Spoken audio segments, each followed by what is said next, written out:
জয় গুরু। পরম প্রেমময় পরমদয়াল শ্রী শ্রী ঠাকুরের রাঙারাতুল চরণে এতক্ষণ যারা নামামৃত সুধা পান করলেন, তাদের মানব জীবন শ্রেষ্ঠ জীবনের একমাত্র উদ্দেশ্য ঈশ্বর প্রাপ্তি, তা যেন এই জীবনেই সফল হয়, এই কাতর প্রার্থনা দয়ালের রাঙারাতুল চরণে। শ্রী শ্রী ঠাকুর আমাদের অকপট হতে বললেন। আর আমরা অকপট হব কি করে? বলে আধ্যাত্মিকতার জীবনে প্রথমেই অকপট হওয়ার কথা তিনি সত্যানুসরণে বলেছেন।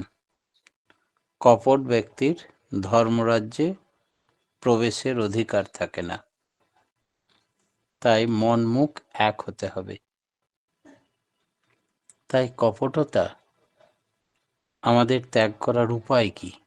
এবার তিনি উপায় বলছেন।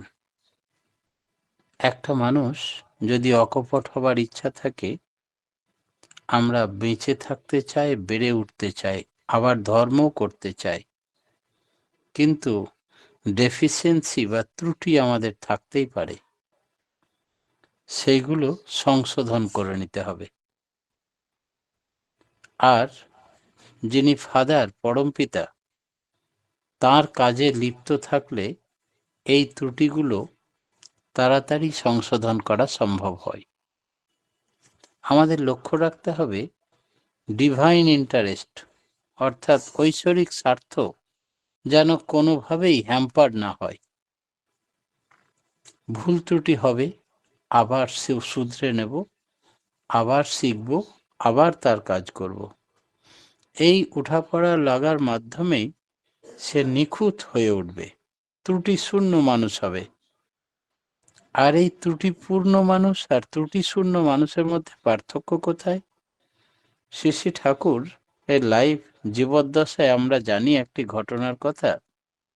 এক গুরুভ্রাতার স্বভাব ছিল অন্যমনস্কের কারণে ছাতা হারিয়ে ফেলত। যখনই গ্রীষ্মকাল হোক আর বর্ষাকাল হোক, ছাতাটা নিয়ে গিয়ে রাখতো এক জায়গায়। আসবার সময় সে মশগুল হয়ে অন্য চিন্তা করতে করতে চলে আসতো। সেই ছাতাটা আর টিকত না, খুব হলেও 2 দিন, 3 দিন, 7 দিন, আবার ছাতা হারিয়ে যেত। শ্রী শ্রী ঠাকুর যতবার সে হারিয়ে যায় ততবার সেটা মার্ক করতেন, তোর ছাতা কোথায়? আগে কোথায় ফেলে দিয়েছি মনে পড়ছে না। আচ্ছা, এই নতুন ছাতা আবার দিলাম, এবার যেন হারাবি না। এই করে 17 বার তাকে ছাতা দিয়েছিলেন। শুধু লোকশিক্ষক হিসাবে তিনি তার যোগ্যতা, ইনএফিসিয়েন্সি বা ত্রুটিটা মুক্ত করার জন্য। তাই পরমপিতা কতবার তাকে সুযোগ দেন, আর এই সুযোগকে আমরা যেন বারবার লাইসেন্স না দিই। ঠাকুর বলছেন যে তোমার ত্রুটি থাকুক, ত্রুটি সংশোধন করো, কিন্তু ও আমার ত্রুটি, আমি অকৃতকার্য, আমি ফেল করেছি তো কি হয়েছে বলে তাকে প্রশ্রয় দিও না, তাকে লাইসেন্স দিও না, ছাড়পত্র দিও না। তাহলে কি হবে? তুমি প্রমাণ করো, after all I am sincere, আমি সাধু, মোটের উপর আমি অকপট সাধু, আমার ত্রুটি থাকবে কেন? ভগবান শ্রীকৃষ্ণ গীতায় বলেছেন, 2টো কারণে মানুষ সর্বত্র জয়ী হয়। 1 নম্বর হচ্ছে অক্লান্ত চেষ্টা, পরিশ্রম, নিষ্ঠা। কে খুলে রেখেছেন? অ্যাডমিনরা বন্ধ করে দাও। দ্বিতীয়টা হচ্ছে দৃঢ় প্রতিজ্ঞ হওয়া। এই দুটো যদি মানুষের জীবনে অ্যাডপ্ট করতে পারে, অনুসরণ করতে পারে, তাহলে তার ভাগ্যের চক্র পরিবর্তন করে দিতে পারেছে। আমি যা টার্গেট করেছি, টার্গেটে আমাকে পৌঁছাতেই হবে এনিহাও। সেই টার্গেট অবশ্যই সৎ হতে হবে। ঠাকুর একটা বাণীতে বললেন, সৎ যদি হয় সঙ্গ তোমার, ভাব যদি হয় মহান উচ্চ, পৃথিবীর বুকে সাধনা তোমার, হবে না মিথ্যা, হবে না তুচ্ছ। তাই ইষ্ট প্রতিষ্ঠায় জেদি যারা, তাদের ব্যক্তিত্ব অটুট থাকে। শ্রী শ্রী ঠাকুর। ইষ্ট মানে মঙ্গল। এই মঙ্গলের চিন্তায়, মঙ্গলের কর্মে যারা জেদি হয়ে ওঠে, তাদের সপক্ষে জয়লাভ হবেই হবে।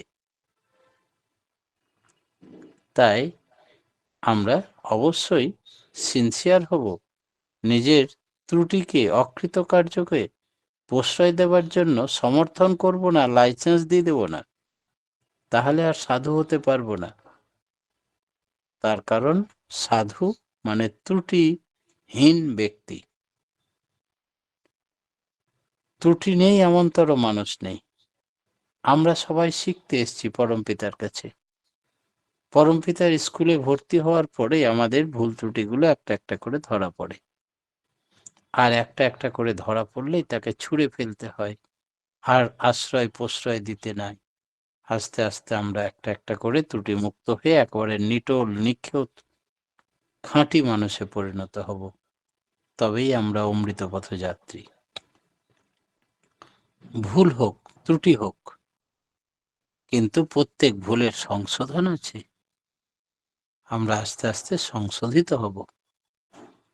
ভগবান যুগে যুগে এসছেন মানুষকে শুধু ঠিক করার জন্য। ধরুন আপনি একজন শিক্ষক, কোনো ছাত্র আপনার কাছে শিখতে চায় না, সে খুব চতুর নিজেকে মনে করে। আপনারা একটা গল্প শুনেছেন, প্রাইমারি স্কুলে এক শিক্ষক দুটো ছাত্রকে, অর্থাৎ দুই ভাইকে টিউশন মাস্টার পড়াতে গেছে। যখনই বলে যে অঙ্ক মাস্টার এসছে, তখন দুই ভাই দৌড়ে পালিয়ে যায় খেলতে। কোথায় লুকিয়ে যায়, আর মাস্টারমশাই বসেই থাকে, কিছুতেই আর তারা কাছে আসে না। মাস্টারমশাই দেখলো এমনি করে তো আমার আর টিউশনটা থাকবে না। তখন একটা বুদ্ধি করলো, কিছু লজেন্স কিনে নিয়ে গেল। আজকে তোমাদের পড়াবো না, আমি লজেন্স নিয়ে এসেছি বিভিন্ন রকমের, একবারে টিকটিকি লজেন্স থেকে মাছ লজেন্স পর্যন্ত। এই কে কটা লজেন্স খেতে পারো আমি দেখছি। বললো, দাদারে আজকে আর পড়তে হবে না, মাস্টারমশাই লজেন্স খাওয়াবে। তাহলে চল।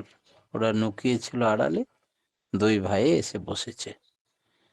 একের হাতে একটা লজেন্স দিল, ওর হাতে একটা লজেন্স। কটা লজেন্স হলো?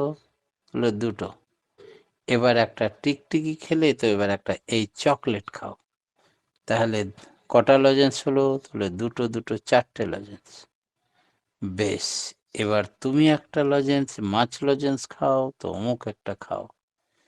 একবার করে যোগ করেন, আবার এই লজেন্স থেকে, মোট থেকে একজনের লজেন্স বাদ দিয়ে দিলে কটা হলো? তাহলে তিনটে থাকলো ছটার থেকে বাদ দিয়ে।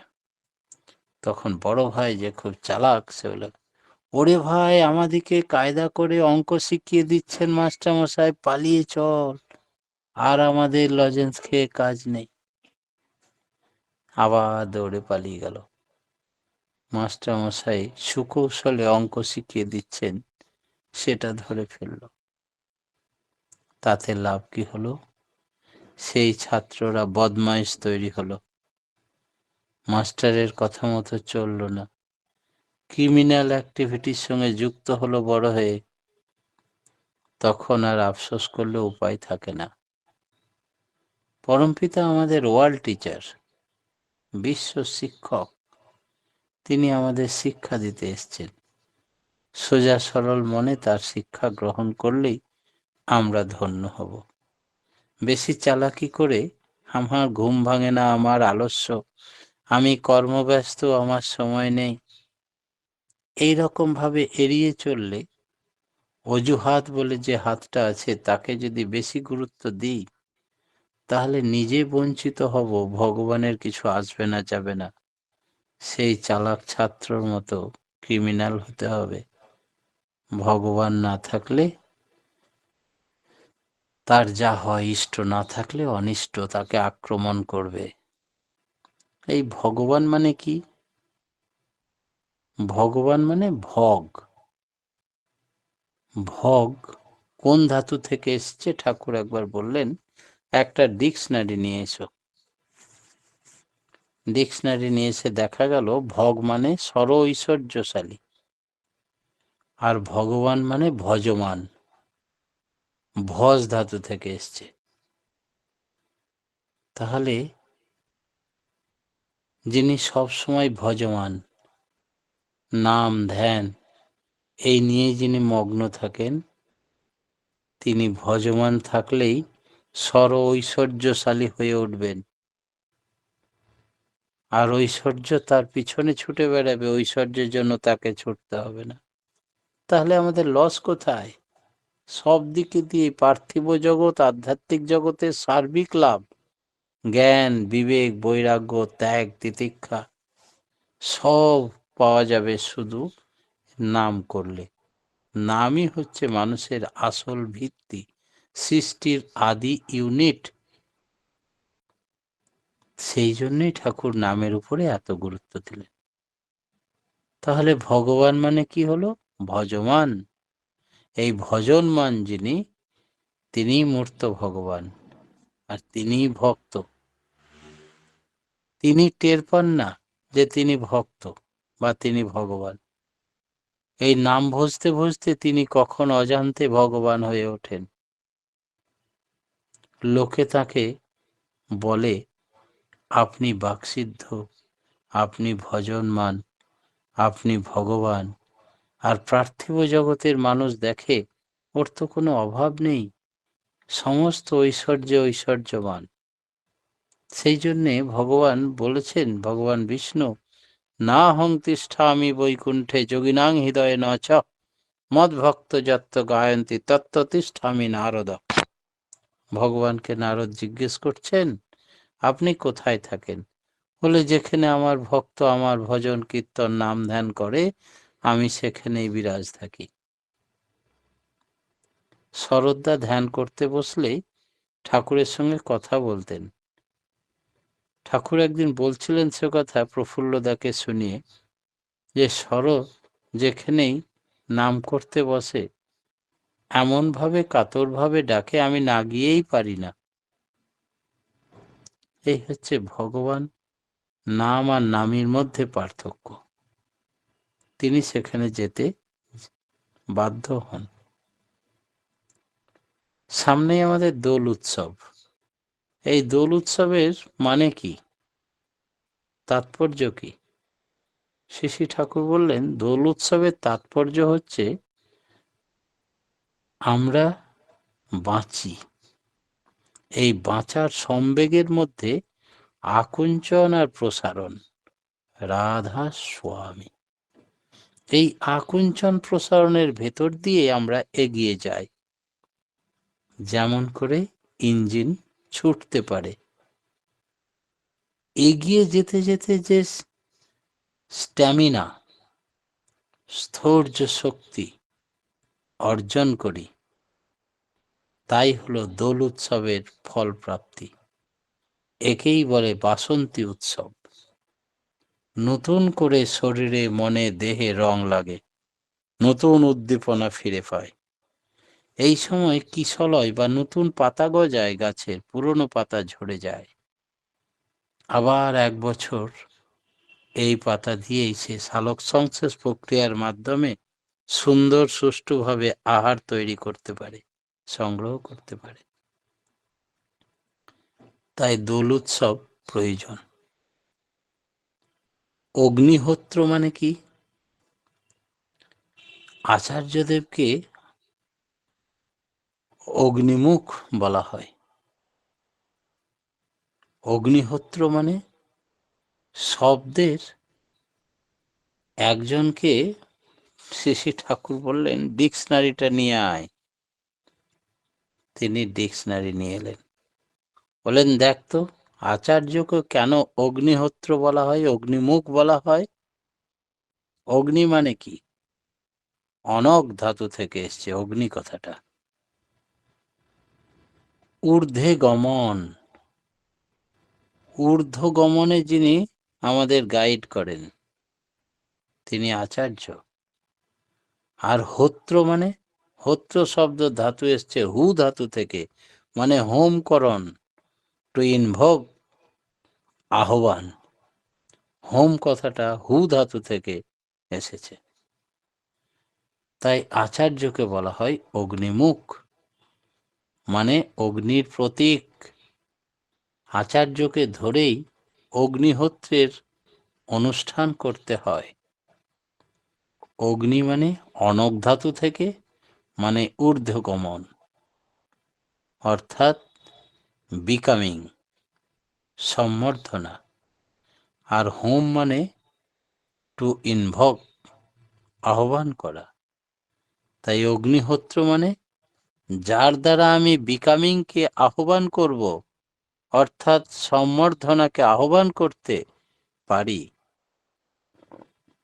নিজের ইন্টেলিজেন্সটাকে, বোধটাকে ঠিক করে নিতে পারি, আবার ঊর্ধ্বগামী হয়ে চলতে পারি। সেই আচরণ শিক্ষা যার কাছ থেকে পায় তিনি আচার্য। শ্রী ঠাকুর বললেন, কৃত্তিবাসের রামায়ণে নাকি নামের চেয়ে নামের উপরে বেশি জোর দেওয়া হয়েছে। ঠাকুর বললেন, নাম মানে নম, নম মানে আনত হওয়া। আনতি যদি না থাকে তবে নামীর গুণরাজি অন্তরে গ্রহণ করতে পারি না আমরা। যেমন আপনার উপরে যদি ভালোবাসা না থাকে তাহলে তো আপনার চরিত্র অন্তরে গ্রহণ করতে পারবো না। তখন ওই হয়, কোটি জন্ম করো যদি নাম সংকীর্তন, তথাপি না পায় কেহ ব্রজের নন্দন। চৈতন্য চরিতামৃত।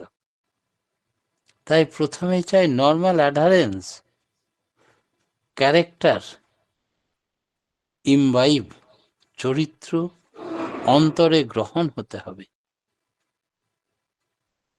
আর যখন অন্তরে তাকে গুণরাজি আমি গ্রহণ করতে পারবো, তখনই শ্রদ্ধা, ভক্তি, আনতি তার প্রতি মাথা নুইয়ে দেবে আমার। তখনই আমাদের ইষ্টের প্রতি প্রেম, ভক্তি, ভালোবাসার মাধ্যমে নাম করতে করতে চোখে জল আসবে, প্রেম আসবে, ভালোবাসা আসবে, তবে ঈশ্বর প্রাপ্তি পথ খুলে যাবে। বামদেব একজনকে বলেছিলেন, তুমি 3 বার রাম নাম করো, তোমার সব দূর হয়ে যাবে। তারপর 3 বার রাম নাম করে তার সব পাপ দূর হয়ে গেছিল। বৈশিষ্ট্য এসে তাই দেখে অত্যন্ত চটে গেলেন। বললেন, একবার রাম নাম করলে যত পাপ হরে, পাপীর সাধ্য নাই তত পাপ করে, আর তুই 3 বার রাম নাম করতে বললি কেন? পরজন্মে তোমার নিচু ঘরে জন্ম হবে। এই বলে তাকে অভিশাপ দিয়েছিলেন তার গুরু। তাই কুহক চণ্ডাল হয়ে তাকে আবার জন্মাতে হয়েছিল। শ্রী ঠাকুর মধুর হেসে বললেন, 3 বার রাম নাম করলো মানে একবার আনত হলো, দ্বিতীয়বারে ভেঙে গেল, আবার করলো, আবার ভেঙে গেল, আরো একবার করে যাতে না ভেঙে পড়ে। বৈশিষ্ট্য তেমনটা চাইলেন আর কি। কুলগুরুর দীক্ষা মানব জীবনে যথেষ্ট নয় কেন? শ্রী ঠাকুর বললেন, কুলগুরুর কাছে দীক্ষা নেওয়া হলো এটা আমাদের কালচার বা কৃষ্টিটাকে রক্ষা করার জন্য। আর সদ্গুরুর কাছে দীক্ষা নেওয়া লাগে আমাদের আধ্যাত্মিক চেতনা ও উন্নতির জন্য। তিনি কুলগুরু, তাকেই তো আমরা সদ্গুরু বলতে মানতে পারবো না। এবং উপযুক্ত কুলগুরু অবশ্যই দীক্ষার সময় বলে দেবেন বা দিতেন। সিস্টেম ছিল যে সুযোগ পেলেই সদ্গুরুর দীক্ষা নিয়ে নেবে, শিষ্যকে একথা বলা অবশ্যই কর্তব্য ছিল কুলগুরুর। ক খ জানে না এমনতর একজনকে যদি আমি প্রফেসর বলে মনে করি আর বিভিন্ন গভীর তত্ত্বের কথা জিজ্ঞেস করি, সদ্গুরুর আচরণ কি এগুলো জানতে চাই, তবে কি সে বলতে পারবে? তাই যেখানে সেখানে দীক্ষা নিয়ে তাকে সদ্গুরুর বলে মেনে নেওয়া যায় না।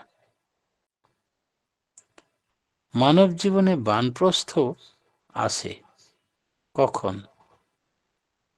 তাতে কি বানপ্রস্থ পর্যায়ে সংসার ছেড়ে বনে জঙ্গলে যেতে হবে?